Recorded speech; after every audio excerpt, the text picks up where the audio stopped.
En primera plana, Carlos Herranz. Bienvenidos en Primera Plana, un programa de Radio Francia Internacional y de France 24. Esta semana ponemos el foco en Irán, envuelto en una espiral de protestas con los derechos y libertades de las mujeres en su trasfondo. Nos acompañan en este estudio Oriane Verdier, periodista en el Servicio Internacional de RFI, que fue ex corresponsal en el Kurdistán. Bienvenida, Oriane. Gracias, buenos días. Sara Guirira es periodista en Orient 21. Bienvenida, Sara. Hola, buena.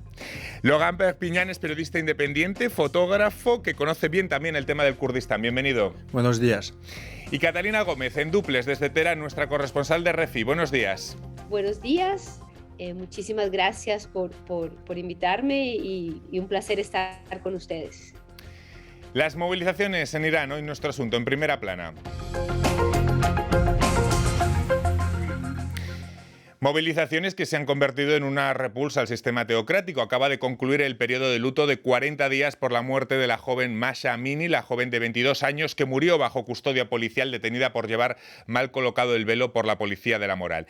Desde el fallecimiento de Amini, las manifestaciones han congregado a miles de iraníes, sobre todo mujeres y jóvenes, bajo lemas como Mujer, Vida y Libertad o Muerte al dictador, en alusión al máximo líder iraní, el ayatolá Ali Khamenei. Repasemos algunas portadas que nos deja este asunto. Algunas tan icónicas como esta del Courrier International, con una mujer cortando la barba al ayatolá que la oprime bajo el titular El régimen contra el muro.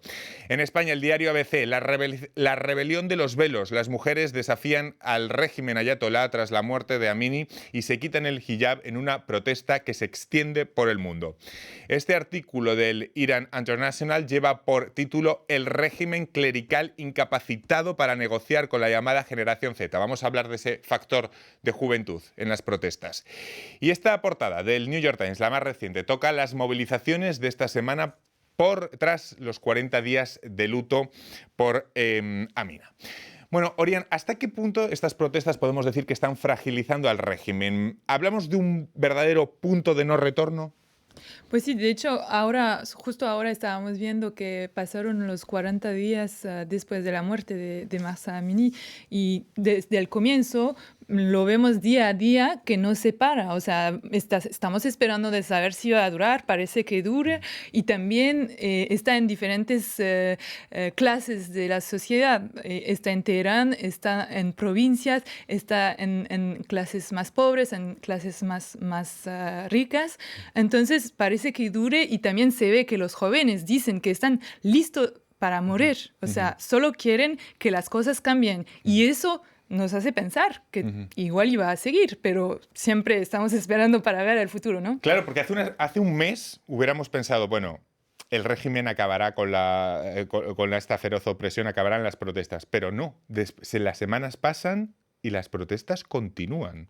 Sí, a propósito del punto de no retorno, hay un punto que me parece muy interesante, que cuando nos vemos las vídeos en las redes sociales, parecen más y más mujeres que se filman sin el velo islámico. Sí. Y en eso me parece que un punto de no retorno, que el velo islámico hoy en Irán no es más el símbolo que estuve en los años 80.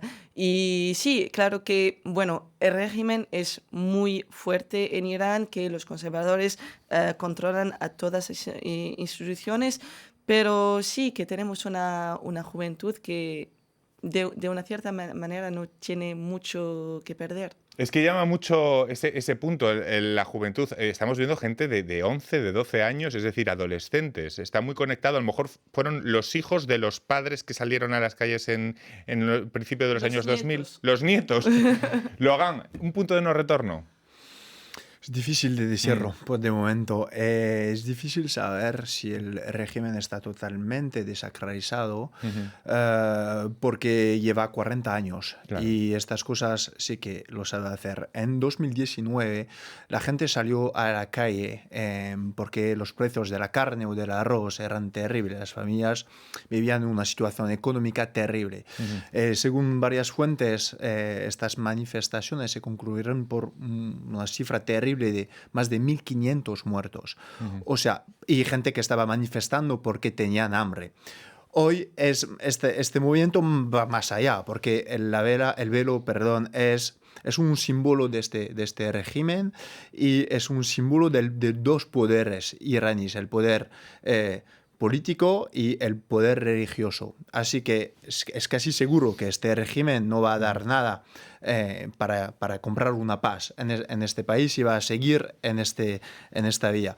Pero sabemos que este sistema, el régimen iraní está preparado, tiene entre sus manos todos los poderes para matar a cualquier revolución. Bueno, la represión está siendo muy feroz, lo estamos viendo esos días, incluso se está incrementando. Sí, en 2019 se hablaba de 200 muertos al inicio y al final son más de 1.500. Así que sabremos dentro de 2 o 3 meses igual cuántos muertos en las calles. Porque claro, ahora las cifras es muy difícil calcularlos. Las autoridades iraníes no informan. Según la ONG iraní en el exilio, Iran Human Rights, con sede en Oslo, los muertos son al menos 215, incluidos 27 niños y los detenidos 12.500.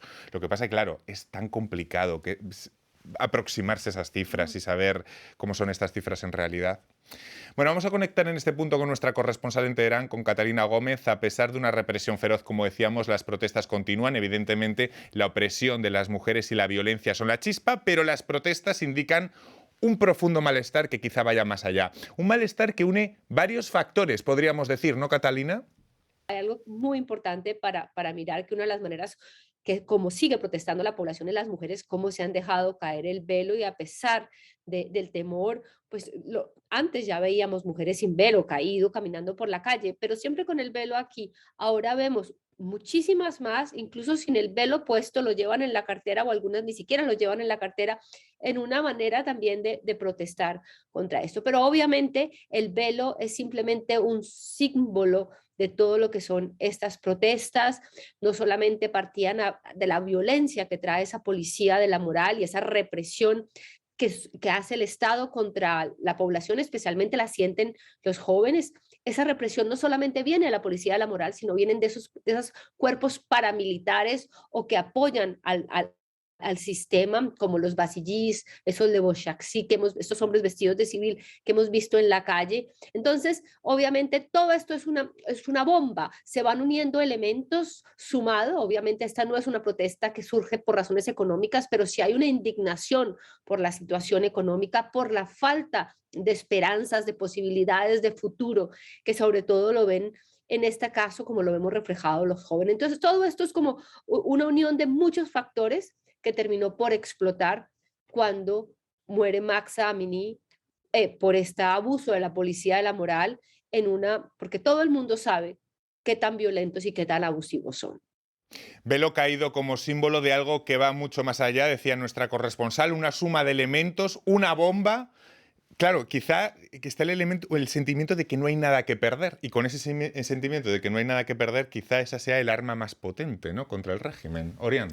Sí, también para volver sobre el caso de los jóvenes, estaba hablando con una mujer de Teherán que tiene 30 años y me decía que la gran diferencia entre ella y los jóvenes de ahora de 20 o 15 años es que sus padres no les apoyaban cuando salían en la calle a decir que no querían el velo, que querían cambio de régimen, porque sus padres todavía creían un poco o no querían reconocer que la revolución islámica no era la solución verdadera para Irán.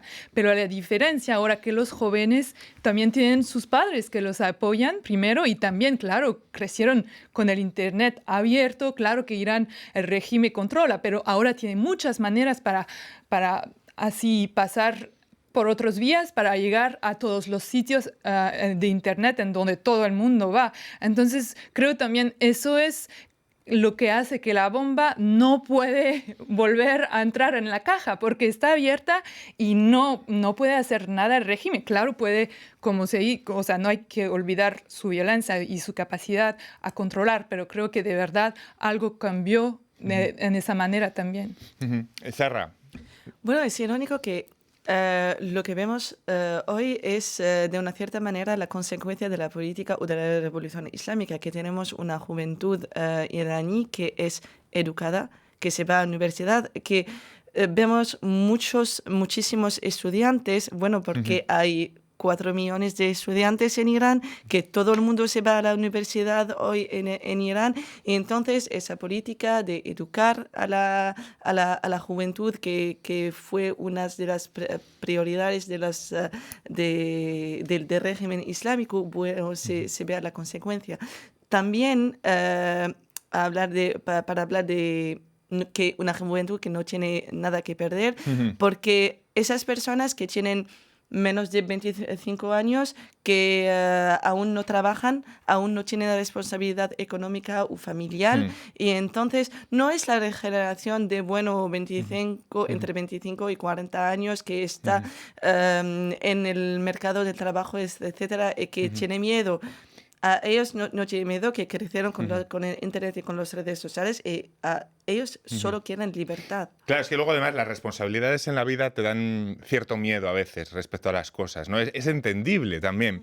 No sé, ¿qué tanto pesa el hecho de que Mahsa proviniera del Kurdistán iraní, Logan? Mahsa Amini, es difícil. ¿Cómo calibramos el hecho? Es difícil saberlo.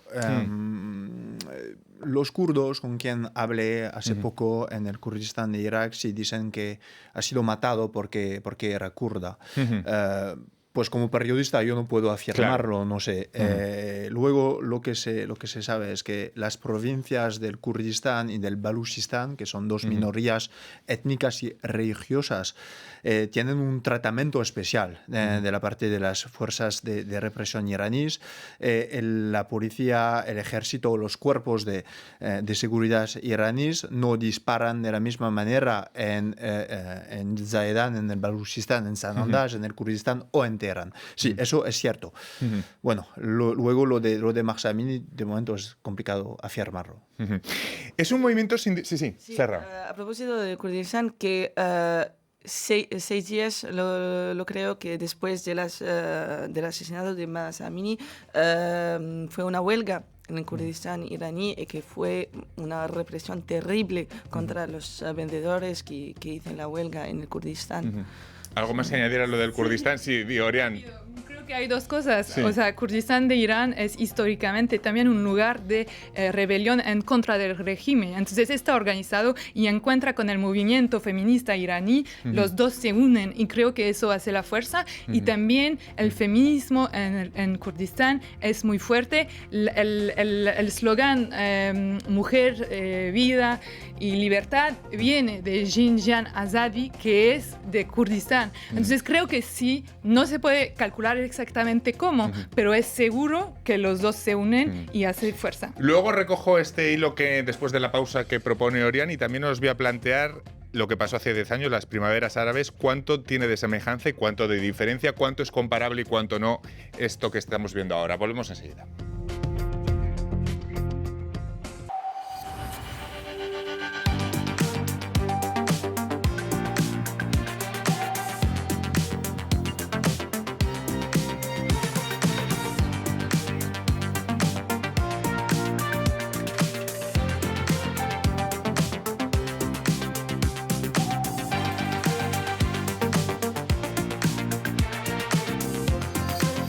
France 24, la economía día a día.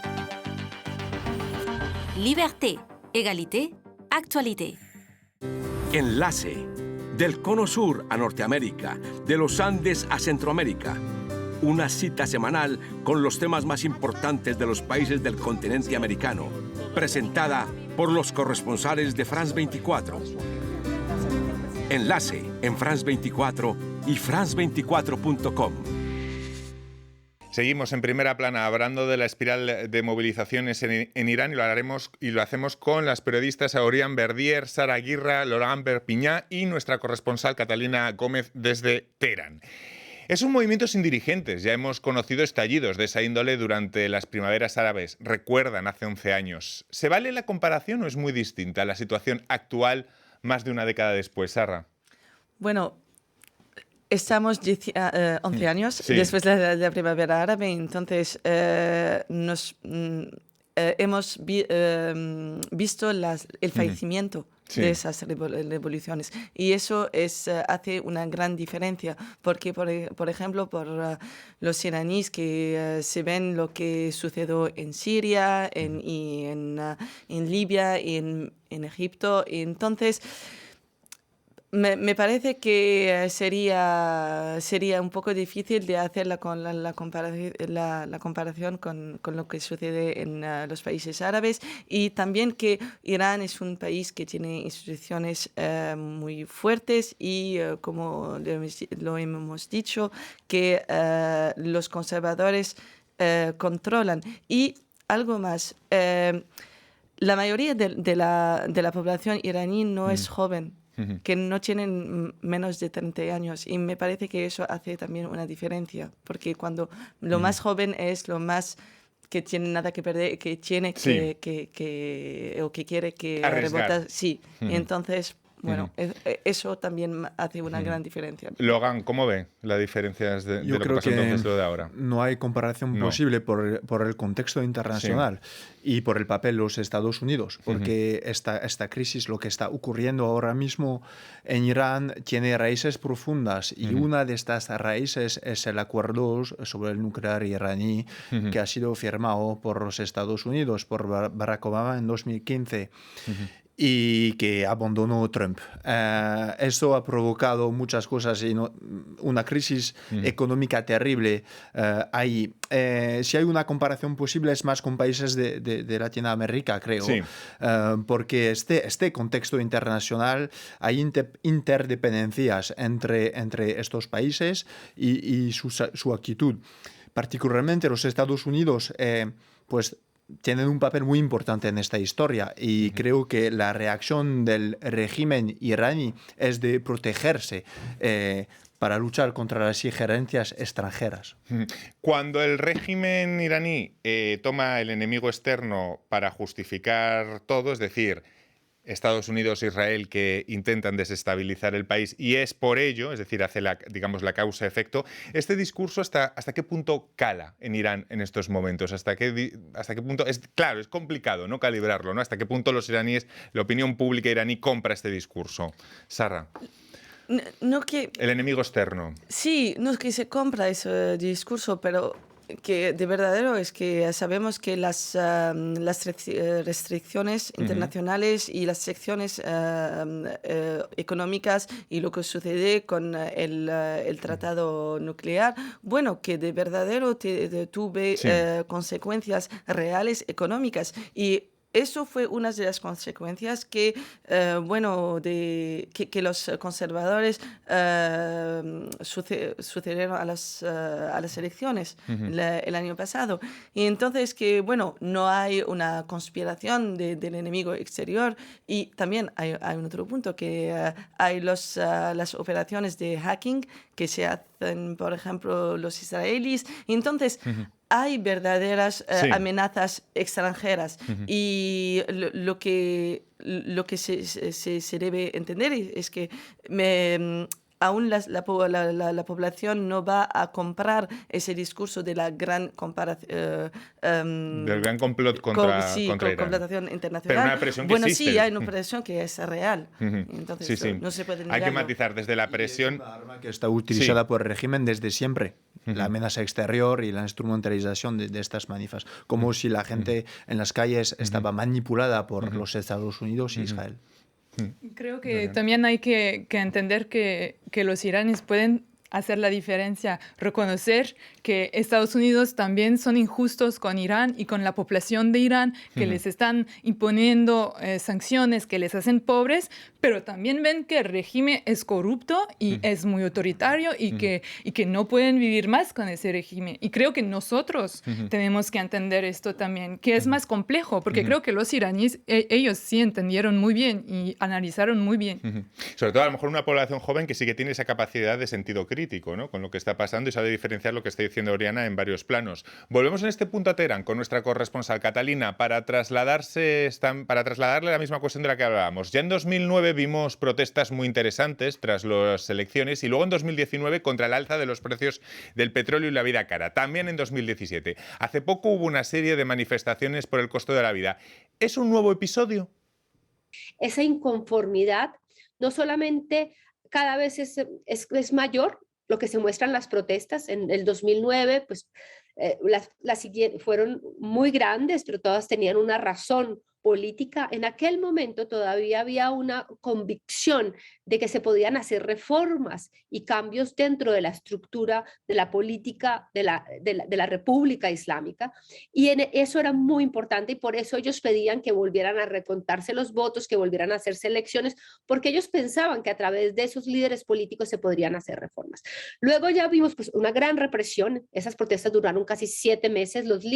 Habían líderes políticos, quedaron en casa por cárcel. Estos jóvenes son el resultado de esos padres que hicieron esas protestas en el 2009, o esos hermanos, y lo que hemos visto a partir de ahí fueron otras protestas ya más ligadas con el campo económico. Vimos las sanciones como se hicieron mayores, como el Estado iraní, el régimen iraní cada vez fue más corrupto. La situación económica, la corrupción, el desgaste del régimen, el fin de las posibilidades de la política como una opción de cambio, porque obviamente el régimen también se encargó de cerrarle todas las puertas a un movimiento reformista que en algún momento tuvo una gran posibilidad en el país, sumado a lo que ya vemos ahora, una nueva generación que creció en el Internet, que quiere tener una vida normal como la que tienen jóvenes en el resto del mundo, que quieren tener esperanzas y posibilidades, y especialmente las mujeres, sin un régimen diciéndoles cómo tienen que comportarse y cómo tienen que hacer su vida. Lo que vemos entonces son, digamos, dos cosas que confluyen. En un periodo más corrupción del régimen, más desgaste, menos ilusión por una esperanza, aunque fuera reformista, y también desde fuera más presión internacional. Y lo que confluyen son, digamos, esos dos factores, el interno y el externo, ¿no, Orián? Sí, también hoy en la forma se ve diferencia con 2019, como lo explicó Catalina, porque ahora todo el mundo mueve, no es solo en 2019 era más gente pobre, ahora es todo el mundo, y también Teherán mueve, y eso da miedo al régimen porque sabe que Teherán es mucho más complicado controlarlo, y también vemos mucho más lo que pasa. Por ejemplo, ahora, si te das cuenta, solo hablamos, o mucho hablamos de Teherán, sabemos mucho más, los videos que vemos muchas veces están en Teherán, cuando en otras provincias como en Baluchistán o en Kurdistán están pasando cosas y tenemos mucho más dificultad tener informaciones. Entonces el régimen sabe que si viene a tener que matar en Teherán, pues todo el mundo lo va a saber y va a ser mucho más complicado matar de hecho, en la silencio. represión funciona de formas distintas en la capital que en otras regiones, ¿verdad, Logan? Claro, y particularmente en las minorías étnicas y religiosas como los baluches y los kurdos. Eso es factual, ¿eh? Se nota en las cifras que tenemos, aunque estas cifras no son nada completas. Pero sí, y es un miedo para el régimen iraní de ver que estas minoridades que no tienen un sentimiento nacional muy fuerte se están uniendo, y los mensajes en la capital, en las manifestaciones en Teherán, diciendo que hermanos y hermanas de Kurdistán y de Baluchistán, estáis con nosotros. Eso son cosas que se dicen en las manifas en Teherán. Dan aún más miedo al régimen iraní, que se ve casi está rodeado de amenazas, una amenaza de su juventud que no tiene más confío en los viejos que dirigen este país, más las minoridades árabes, porque también hay una minoría árabe, kurdas y baluchis, pues es una situación crítica para el régimen. Lo curioso es que... Pues sí, Sarra. Pero hay también una diferencia con las manifestaciones de 2009, por ejemplo, que es una dificultad suplementar, es que en 2009 había una alternativa política. Había el candidato Musavi con las elecciones y dónde está mi voto, etcétera. Pero es la gran dificultad, y en eso es quizás un punto de proximidad con las manifestaciones de las primaveras árabes, que no hay una alternativa No hay alternativa. política. Y eso es una... ¿No es contraproducente que Kamala Harris y Biden muestren su apoyo o que Macron condene la violencia para aumentar esa retórica por parte del poder de la presunta desestabilización? Es decir, los apoyos externos, ¿a qué lado favorecen? Bueno, es complicado, ¿no? De hecho, Orián. Macron también fue criticado porque vio al presidente Raisi y le habló. Entonces, Sí, exacto. él está jugando un poco en el medio, intentando quedarse y no entrar. Pero creo que al momento, o sea, están obligados también a decidir condenar lo que pasa, pero sí hay diferencia entre tomar sanciones, por ejemplo, o solo decir que condena. Creo que de todas maneras el régimen va a tener el discurso que va a tener y de nuevo yo creo que ahora los iraníes no creen más en esto. Y de hecho, hablando sobre el discurso también del régimen y las minoridades, uno de los discursos del régimen es que las minoridades son separatistas y que van a acabar con Irán. Y eso también es lo que da miedo, creo que al régimen, porque ve que hay un movimiento nacional y de verdad muchos kurdos iraníes con quien hablé, ellos se presentan como iraníes y creen en este país. Y claro, quieren también tal vez algo como federal o algo, pero sí creen en este país y están todos juntos luchando para este país, de Teherán a Baluchistán a Kurdistán. Creo que en esta parte es muy importante. Declaraciones de apoyo de parte de los Estados Unidos, de la Unión Europea, por ejemplo, es la última cosa que necesitan los iraníes realmente, porque estas palabras fuertes, si sean, están utilizadas por el régimen en contra de la población iraní. Y una cosa muy, muy interesante, hace un día el Estado Islámico reivindicó un atentado a una mezquita de Shiraz. Y la primera cosa que dijo Raisi es que la culpa la tenéis los manifestantes, porque ponéis el país casi en riesgo, hay mucho rollo en todo el país y en una parte es la consecuencia de vuestra actitud. Pues muchísimas gracias. Me quedo ya sin tiempo para más porque es que se nos agotó ya media hora de programa hablando de Irán y de las movilizaciones. Muchísimas gracias a los tres. Ha sido un placer. Logan, Sara y Orián, y a nuestra corresponsal en Teherán, Catalina. A todos ustedes hasta la próxima semana en Primera Plana. Gracias.